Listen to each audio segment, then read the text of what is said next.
Hi everyone, कैसे हैं आप सब लोग। UPSC mains answer writing practice में आज हम GS1 मॉडर्न हिस्ट्री का एक बहुत ही खूबसूरत one of my most favourite question ले रहे हैं। This is voices of nationalist movement during Gandhian phase. Gandhi ji का जो 1991 के बाद से इंडिपेंडेंस तक का जो फेज़ रहा है, जिसके अंदर गांधी की फ़िलॉसफी और उनके जो मेथड ऑफ फ्रीडम स्ट्रगल थे, उन सब का बहुत डोमिनेंस था। तो मतलब मोस्टली आप देखोगे कि जो पूरी जनता है वो गांधी जी के पीछे चलती थी। गांधी जी के जो आइडियाज़ हैं उनको हमेशा माना जाता था। मतलब इवन अंग्रेजों ने भी घुटने टेक दिए थे। मतलब दैट इज़ व्हाट वी से ना। सो यहाँ पे ये जो क्वेश्चन है ना, इसकी खूबसूरती ये है कि इट इज़ सेइंग कि गांधी जी की इकलौती आवाज़ नहीं थी वहाँ पे। ये हम जो बोलते हैं ना, मतलब ऐसे मानो कि ये पूरा एक गुलदस्ता था जिसमें गांधी जी नाम का जो फूल है वो सबसे बड़ा था, मे बी वो सबसे सुगंधित था। लेकिन जो पूरा गुलदस्ता बना है वो बहुत सारी डिफरेंट डिफरेंट कलर के फ्लावर्स एंड वॉइसेस से बना है। तो दिस इज़ कि हमारा जो फ्रीडम स्ट्रगल रहा है उसका कॉन्ट्रीब्यूशन हम सिर्फ एक वॉइस, सिर्फ एक आइडिया या सिर्फ एक पर्सन को नहीं दे सकते। This is a whole bunch. और ये मतलब आप देखना, अभी जैसे हम क्वेश्चन डिस्कस करेंगे ना, यू जस्ट सी कि how beautifully this question has been framed. तो मैं अपने बारे में बता दूं, मेरा नाम संतोष है। अगर आप मुझसे जुड़ना चाहते हैं तो little_simple_बुद्धा पे सर्च करके आप मुझसे जुड़ सकते हैं। टेलीग्राम पे आपको PDF भी मिल जाएगा इसका, little_simple_बुद्धा से आप ले सकते हैं। Now come to the question. 2019 में क्वेश्चन आया था। इट्स क्वेश्चन बहुत सिंपल है। एक बार में आपको लगेगा कि वॉइसेस का मतलब क्या है। देखो, मैं पहले क्वेश्चन पढ़ती हूँ। Many voices had strengthened and enriched the nationalist movement during the Gandhian phase. Elaborate का मतलब आता है, तो हमको क्या करना होता है कि उसको एक्सप्लेन करना होता है with the help of example. उसको हम बोलते हैं elaborate। अच्छा, अगर आपको इनका जो ये की वर्ड्स होते हैं या जो टेल वर्ड्स होते हैं, अगर आपको इनका मतलब नहीं पता है तो मैंने कुछ टाइम पहले, मतलब काफ़ी महीने हो गए, इस पर एक वीडियो बनाया था। एक बार उसको यूट्यूब सर्च करके देख लो, you will find that video and it's like I have explain with the question कि हमको जब एलोबरेट आता है, क्रिटिकल एनालिसिस आता है, एक्सप्लेन आता है, तो इन सब में हमको किस तरीके से एक्सप्लेन करना होता है। तो I have done that video, आप उसको देख लो। अगर फिर भी आपको लगता है नहीं समझ आया है तो एक बार कमेंट सेक्शन में लिख दो, will make an another video, या फिर हम कुछ और मेथोडोलॉजी अपडेट कर लेंगे। Now look at the question. इस चीज़ की जो गांधीयन फेज था, पहले तो इसने डिफाइन नहीं करा है गांधीयन फेज कौन सा है। तो हमने मॉडर्न हिस्ट्री पढ़ के हमको पता है कि गांधीयन फेज कौन सा है। गांधी जी आए थे 1919-1920 में, उसके बाद से पूरा गांधीयन फेज चल रहा है। तो बोल रहा है कि गांधीयन फेज में जो नेशनलिस्ट मूवमेंट थे वो स्ट्रेंथन्ड एंड इनरिच्ड। स्ट्रेंथन मतलब स्ट्रॉन्ग बने, एक दूसरे का सहारा बने, एक दूसरे को सपोर्ट करा। और इनरिच मतलब डिफरेंट डाइवर्सिटी लेके आए, डिफरेंट आइडियोलॉजी लेके आए, बहुत सारी वॉइसेस आई। तो क्वेश्चन पूरा क्या पूछ रहा है कि गांधीयन फेज के अंदर जो नेशनलिस्ट हमारा फ्रीडम स्ट्रगल का मूवमेंट चला था, इसमें डिफरेंट डिफरेंट वॉइसेस थी, बहुत डाइवर्सिटी थी। मतलब ऐसा नहीं ये सब गांधी जी की हाँ में हाँ नहीं मिला रहे थे, कुछ ऐसे भी थे जो ना मिला रहे थे। तो इन सारी वॉइसेस ने, इन सारी आवाज़ों ने हमारे जो नेशनल मूवमेंट है उसको स्ट्रेंथन करा और उसको इनरिच करा है। Now this is how the UPSC ask A question. आपको पूरा हिस्ट्री पूछ लिया है, इसमें पूरा मॉडर्न हिस्ट्री, पूरा गांधीयन फेज पूछ लिया है। मतलब बोलते ना कि निचोड़ के सवाल पूछना, तो ये ना निचोड़ के सवाल पूछा गया है। ऐसे देखो, पहले क्वेश्चन में करना क्या है, मैं आपको बता देती हूँ उस क्वेश्चन को हमको अटेम्प्ट कैसे करना है। सबसे पहले तो आप बताओ कि गांधीयन फेज क्या है, क्योंकि पूरा का पूरा क्वेश्चन गांधीयन फेज पे टिका हुआ है। तो हम बताएंगे कि भाई ये वाली जो चीज़ है ये गांधीयन फेज होती है, इसमें गांधी जी आए थे, गांधी जी के ये आइडियाज, ये फिलोसफीज थे, इन पे मोस्टली डोमिनेंस थी। फिर हम बताएंगे कि ये वॉइसेस थी, हम इसमें वॉइसेस लेंगे स्वराजिस्ट की, हम उसमें वॉइसेस लेंगे लेबर की, हम इसमें वॉइसेस लेंगे नो चेंजर्स की, हम इसमें वॉइसेस लेंगे मुस्लिम मूवमेंट की, हम इसमें वॉइसेस ले सकते हैं, अगर पार्शियल मूवमेंट इतना स्ट्रॉन्ग कभी था नहीं, लेकिन हम किसान आंदोलन की वॉइसेस लेंगे, हम स्टूडेंट्स की, वुमेन की, लेबर की, इन सब की वॉइसेस, एक्यूमुलेटेड वॉइसेस क्या थी, कितनी गांधी के साथ में थी, कितनी गांधी के ऑपोजिट में थी, इन सब के बारे में बात करेंगे। एंड फाइनली कंक्लूजन में लिख देंगे कि जैसे मैंने आपको बताया ना कि जस्ट राइट इट लाइक कि ये गुलदस्ता है, ये कैसा बुके है जिसमें डिफरेंट तरह के फ्लावर्स हैं, बट हाँ गांधी नाम का जो फ्लावर है वो सबसे सुगंधित है। Just right in some metaphor and it's a beautiful question.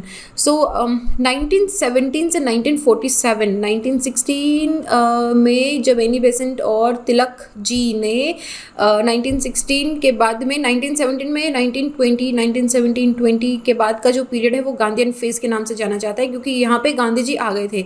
इन्होंने 1 साल लिया, पूरे देश का दौरा करा, उसके बाद में देखा कि देश में क्या हालात हैं, उसके बाद इन्होंने अपनी लाठी पकड़ी और चल पड़े अंग्रेजों से लड़ने। तो गांधीयन फेस जो है वो इंडियन स्ट्रगल में अनडाउटली रिमार्केबल है। 1917 या गांधी जी के आने से पहले हम मतलब जैसे कि आपको पता ही है कि दो गरम दल नरम दल, इन दो चीज़ों में हम लोग ब्रेक हो गए थे हमारा, स्पेशली जब स्वदेशी मूवमेंट था, बंगाल विभाजन हुआ था, उसके बाद में दो दल बन गए थे, गरम दल एंड नरम दल। तो वो गरम एंड नरम दल, उसमें क्या हुआ, व्हाट हैपेंड इन देयर कि तनाव आ गया था, मतलब डिवीजन हो गया था।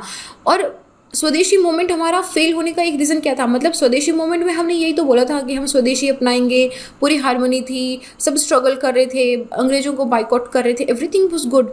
बट द पॉइंट क्या था कि मासेस इंक्लूड नहीं थी, पूरा इंडिया एक साथ नहीं था उसके अंदर, बहुत ही लोकल था। मतलब लोगों को ये नहीं समझ आ रहा, मतलब एक तो वहाँ पे वो हमारा स्वराज का और कंप्लीट इंडिपेंडेंस वाला जो कॉन्सेप्ट है वो भी तब तक हमारा इतना मिसिंग था, वो इतना प्रोमिनेंट था नहीं।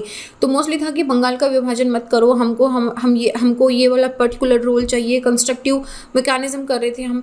तो मतलब like the feeling of nationalism was there, but the feeling of nationalism to free our India was not there, और वो मासेस तक नहीं पहुंचे थे। मतलब आम आदमी जो किसान खेत में काम करता है ना, उसको उस चीज़ से फ़र्क नहीं पड़ रहा था कि बंगाल का विभाजन हो गया है क्या, तो वो उसमें साथ नहीं जुड़ पाया। तो गांधी जी जब आए तो गांधी जी ने सबको लिंक कर दिया। गांधी जी ने बोला कि कोई चीज़ आइसोलेटेड है ही नहीं, सब एक है, सब हम आपस में हाथ बांध के एक चेन की तरह जुड़े हुए हैं।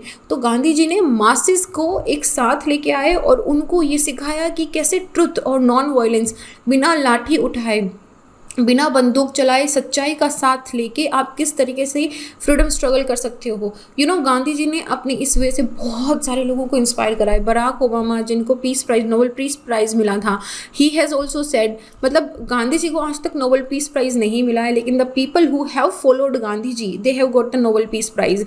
एनीहो, that's just the irony, but there are, what do you think can be the reason behind it कि गांधी जी को आज तक नोबेल पीस प्राइज़ क्यों नहीं मिला? क्योंकि I don't know, well, I don't want to say it.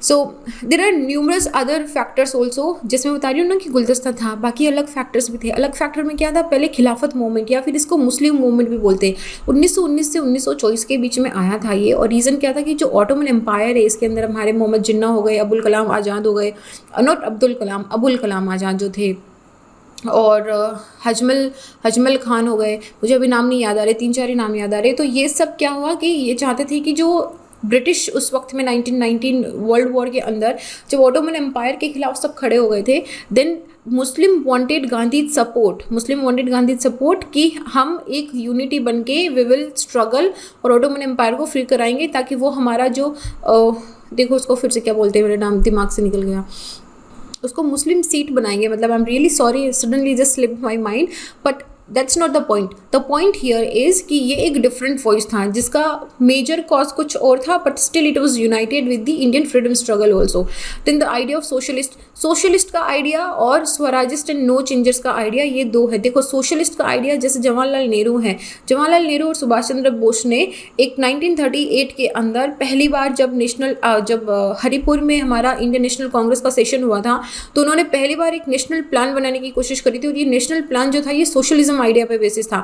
ये रशियन रिवॉल्यूशन से बहुत ही ज़्यादा इन्फ्लुएंस्ड थे। तो आइडिया ऑफ सोशलिज्म जो यहाँ पे है ये रशियन रिवॉल्यूशन से आया था। गांधी जी क्या बोलते थे, देखो ये प्रीलिम्स में क्वेश्चन भी आया था कि गांधी और मार्क्स के आइडियाज़ में सिमिलरिटीज़ क्या थी। गांधी बोलते थे कि विलेज को सेल्फ सफिशिएंट बनाओ। Gandhi did not believe in the idea of क्या बोलते हैं उसको कि सारा कंट्रोल जो है वो एक ही गवर्नमेंट के पास रहना चाहिए। गांधी जी इस आइडिया के फेवर में नहीं थे। लेकिन यहाँ पे ये एक फेज था 1930s का कि वहाँ पे गांधी और जवाहरलाल नेहरू के बीच में इस तरीके से थोड़ी रिफ्ट भी आ गई थी because of these different ideologies. But still different ideologies की वजह से दोनों को पता है कि दोनों का जो मेन एम है वो इंडिया को फ्री करवाना है, वो इंडिया में डेमोक्रेसी लेके आना है। तो यहाँ पे आईएनसी ने भी जब नेहरू जी बहुत ही प्रोमिनेंट लीडर फिगर हो गए थे, तो उसके बाद में आइडिया ऑफ सोशलिज्म उनके वर्क में भी दिखाई देने लगा था। उन्होंने प्लानिंग कमेटी जो बनाई थी उसमें भी सोशलिज्म का आइडिया दिखाई देता था। तो this one idea another socialism का। फिर यहाँ पे थे स्वराजिस्ट एंड नो चेंजर्स। अच्छा, जैसे आपको पता होगा कि जैसे क्विट इंडिया मूवमेंट है, वो जब हमारा वो फेल हो गया था, फेल नहीं बोल सकती बट मैं बोलूँगी कि होल्ड हो गया था। तो वहाँ पे सारे जितने भी 8 अगस्त को जितने भी हमारे लीडर्स थे, रातों रात उन सबको हटा दिया गया था, वहाँ से जेल में डाल दिया गया था। तो वहाँ पे दो दो ग्रुप बन गए थे, Swarajist groups and the no changers group. No changers बोल रहे थे कि देखो, स्वराजिस्ट जो थे वो बोल रहे थे कि यार हम सेंट्रल लेजिस्लेटिव असेंबली में जाएंगे, वहाँ पे उनसे लड़ेंगे, क्योंकि जो पॉलिटिकल वॉइड हो रहा है उसको फुलफिल करेंगे। नेशनल मूवमेंट की स्ट्रेंथ जो है वो सेंट्रल लेजिस्लेटिव असेंबली से भी आएगी। हम कंस्ट्रक्टिव वर्क भी करेंगे, लेकिन हम ये लेजिस्लेटिव को बाइकआउट नहीं करेंगे। नो चेंजर्स ने बोला कि नहीं, हम टोटल पॉलिटिक्स को बाइकआउट करेंगे। हाल फिलहाल जब तक गांधी जी वापस नहीं आ जाते, जब तक हम वापस अपने मूवमेंट को रीस्टार्ट नहीं कर देते हैं, तब तक हम सिर्फ कंस्ट्रक्टिव प्रोग्राम पे ध्यान देंगे। हम जनता को एक साथ लेके आएंगे, जनता को अवेयर करेंगे, हिंदू मुस्लिम यूनिटी पे वर्क करेंगे, रिमूवल ऑफ अनटचेबिलिटी जो गांधी जी का ग्राउंड वर्क होता था ना, उसको स्ट्रेंथन करेंगे। तो यहाँ पे दो भागों में बंट गया था। Then the Hindu nationalist also, Hindu Mahasabha 1915, RSS 1925 जो भी चलती है, तो उनके खुद के नेशनलिस्ट के आइडिया थे। तो वो थोड़ा कम्युनलिज्म, मतलब you know these were the organisations who were more focused on the communal nationalism कि हिंदू स्वराज्य बनाएंगे हम, हिंदू देश बनाएंगे हम। उसके बाद में डिफरेंट रिवोल्यूशनरीज भी थे, जैसे कि डिफरेंट फेजेस थे इनके। First phase of revolutionary, second phase के अंदर बंगाल की सूर्य सेन ने बहुत ही नोटेबल वर्क करा था। यहाँ पे रिवोल्यूशनरी वुमेन जैसे कि कल्पना थी, उन्होंने वर्क करा था। उषा रानी थी, उन्होंने वर्क करा था। इसके अलावा आज़ाद हो गए, भगत सिंह हो गए, आरपी बिस्मिल हो गई, you name this, like hundreds of these very very respectable name जिन्होंने रिवोल्यूशन के अंदर काम करा था, जिन्होंने ब्रिटिश एम्पायर के अंदर अर्थक्वेक लेके आ गए थे। वो मतलब वो इतना डर गए थे, उनको समझ नहीं आ रहा था कि इनको कैसे हैंडल करें हम। देन वर्कर्स ऑल्सो, अहमदाबाद सत्याग्रह के बाद में अहमदाबाद टेक्सटाइल लेबर एसोसिएशन का फॉर्मेशन हुआ था। तो यहाँ पे जितनी भी लेबर जनता थी, यूनियन फॉर्मेशन होना स्टार्ट हो गई थी डिफरेंट जगह पे। ये यूनियन फॉर्मेशंस भी गांधी जी के साथ आई। गांधी जी के जितने भी, जैसे वल्लभ भाई हो गए, या फिर हमारी अरुणा मैम हो गई, अरुणा आसिफ अली मैम, ये सब लोग लेबर मूवमेंट के साथ जुड़े हुए थे। तो they had a crucial role into the freedom movement later. जितने भी कांग्रेस लेड मूवमेंट थे, उन्होंने बहुत मेजर पार्टिसिपेशन देखा था वर्किंग क्लास का। मतलब जैसे रेलवे स्ट्राइक हो गया, इंडस्ट्री स्ट्राइक हो गया, तो सब काम रुक जाता था और everybody just was with Gandhi ji. Then women also, this was a phase when women was not at all left out in the freedom struggle movement. वो आगे आई, 2 कदम आगे बढ़ी, उन्होंने सब कुछ संभाला, and they came forward and they equally contributed into the national movement. You name the Kasturba Gandhi, Vijayalakshmi Pandit, Aruna Asaf Ali, Bhikaji Cama and many women leaders different front पे आई और उन्होंने मतलब पूरे मूवमेंट को लीड करा। दर्शना सत्याग्रह हुआ था जो सरोजनी नायडू ने करा था, हुई which is a famous example कि किस तरीके से वुमेन्स का रोल, किस तरीके से she can be a leader.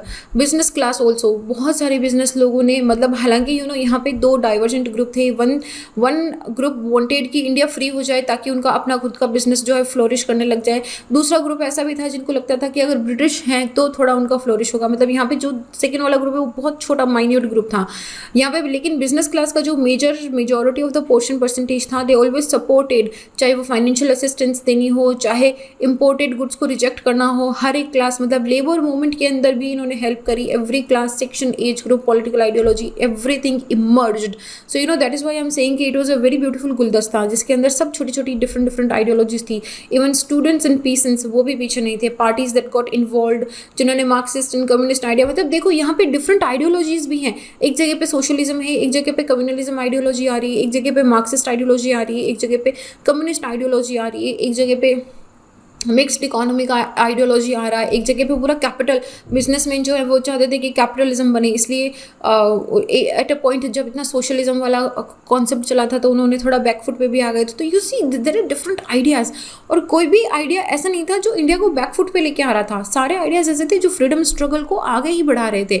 1928 में जब बारदोली सत्याग्रह हुआ था सरदार वल्लभ भाई पटेल में, तब फार्मर्स जो थे वो एक से बढ़कर एक आगे आए थे। तो ये सब क्या है, what all this show is, all this show कि different voices came together into the Gandhian phase. आपको गांधी से पहले के फेज में ऐसा नहीं दिखाई देगा। All this different ideologies were not there, even though they were there, वो उनकी आवाज़ इतनी फेंट थी कि वो सुनाई नहीं देती थी। तो गांधीयन फेज में ये जो इनरिचमेंट और ये स्ट्रेंथन मिला था नेशनल मूवमेंट को, it was only because of the wider public participation. जब बहुत सारे लोग, जब उनके बीच में कम्युनिकेशन हुआ, दे गॉट टू नो कि हमारी जो समस्याएं हैं उनकी जड़ ये ब्रिटिश रूल है। और हमारे साथ इतने सारे लोग हैं, इतने सारे लीडर्स हैं सपोर्ट करने को, तो एवरीबडी केम टुगेदर। जिसके घर में ये नहीं पता कि मैं कल को खाना खा पाऊंगा या नहीं खा पाऊंगा, उनके पास whatever they had they contributed to these people, they contributed their life actually. तो this was missing during the moderate and the extremist. जैसे मैं बोल रही थी गरम एंड नरम दल के स्ट्रगल के अंदर ये वाली चीज़ मिसिंग थी कि जनता की सहानुभूति या जनता का जो रोल है वो नहीं था। And that is because of this multi-dimensional nature only this movement, it makes it complete very unique। और हमारी जो सक्सेस 1947 में हुई थी ना, हालांकि पार्टीशन की वजह से मतलब खुशी हमारी थोड़ी सी गम में बदल गई थी काफ़ी सारी जगहों पे, लेकिन फिर भी वो जो खुशी थी ना, it came because of all the unheard voices. It's like everybody was happy कि फाइनली हमारा देश हमारा है। तो बस मतलब ये इसको जब एंड करो ना तो बड़ा खूबसूरती से एंड कर देना कि it was just a melting pot of all these voices and that made it our freedom struggle so unique and so beautiful. Like so I think now you get a complete idea कि मैं क्या बोल रही थी, कि आपको क्या different voices हैं, कि किस तरीके से डिफरेंट कलर के फ्लावर्स हैं हमारे गुलदस्ते के अंदर। सो जस्ट और ये किस तरीके से मैं बता रही थी ना आपको कि पूरा निचोड़ के पूछ लिया है आपको 1919 से 1947 तक का। तो यही था पूरा क्रक्स कि हमको जितनी भी डिफरेंट आइडियोलॉजीज एंड वॉइसेस आ रही थी उन सब के बारे में बात करनी थी। आई होप आपको समझ आया होगा। हिस्ट्री जब पढ़ो तो इसी तरीके से पढ़ो। देखो इन्होंने एक अलग से क्वेश्चन नहीं पूछा है, अलग से चाहे तो वो साइमन कमीशन पे पूछ सकते हैं, जिन्ना के 14 रूल पे 14 पॉइंट पे पूछ सकते हैं। There is no like this boundation, but the point is कि इन्होंने एक ही क्वेश्चन के अंदर आपको सब समरी लिखने को बोल दिया है। That is why when you read history ना, हमेशा ऐसे पॉइंट ऑफ व्यू से पढ़ो कि उसमें से अगर क्वेश्चन कैसा बन सकता है। जैसे गांधी और अम्बेडकर हैं, उनके रूल्स में बेसिक डिफरेंस देखो कि बेसिक आइडियोलॉजिकल डिफरेंस क्या था। बाकी डिफरेंसेस जो हैं वो अपनी जगह पे थे, लेकिन फिर भी दोनों में आपस में हाई रेस्पेक्ट था। गांधी और टैगोर के आइडियोलॉजी के अंदर डिफरेंसेस थे, but that's perfectly fine because that is what makes beautiful. क्योंकि डिफरेंट वॉइसेस, डिफरेंट विचार, डिफरेंट थॉट प्रोसेस जो होते हैं वही तो आपकी नॉलेज को इनरिच करते हैं, वही तो आपके स्ट्रगल को इनरिच करते हैं। Anyway that was the question. So I'll see you guys in the next। तब तक अपना ध्यान रखिए, be happy, keep your self hydrated, and I'll see you guys in the next। जय हिंद।